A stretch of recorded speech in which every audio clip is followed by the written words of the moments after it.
Eh bien, j'ai réuni mon équipe ici pour évoquer le virus du Ebola, mais avant cela, permettez-moi de mentionner ces horribles attentats qui ont eu lieu à Jérusalem.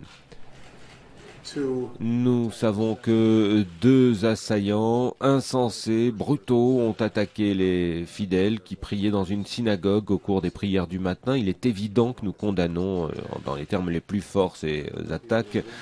Un certain nombre de personnes étaient blessées et tuées, dont 3 citoyens américains.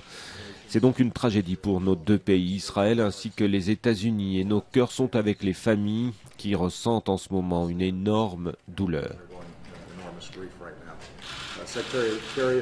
Le secrétaire d'État Kerry a parlé avec le Premier ministre Netanyahou. Le président Abbas a fermement condamné ces attaques. Malheureusement, ce n'est pas la première fois qu'il y a des pertes en vie humaine. Il y en a eu beaucoup ces derniers mois. Trop nombreux sont les Israéliens qui sont morts et trop de Palestiniens sont morts.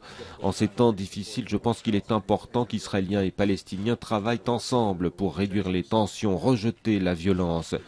Ceux qui sont les auteurs de ces actes scandaleux de Jérusalem, ces meurtriers, représentent la forme d'extrémisme qui menace de faire basculer tout le Moyen-Orient dans une sorte de spirale dont il sera très difficile de sortir. Et nous savons comment cette violence peut empirer avec le temps. Mais nous devons nous rappeler que la majorité des Palestiniens et des Israéliens souhaitent la paix. Nous devons être en mesure de leur permettre d'élever leurs familles en sachant qu'ils sont en sécurité.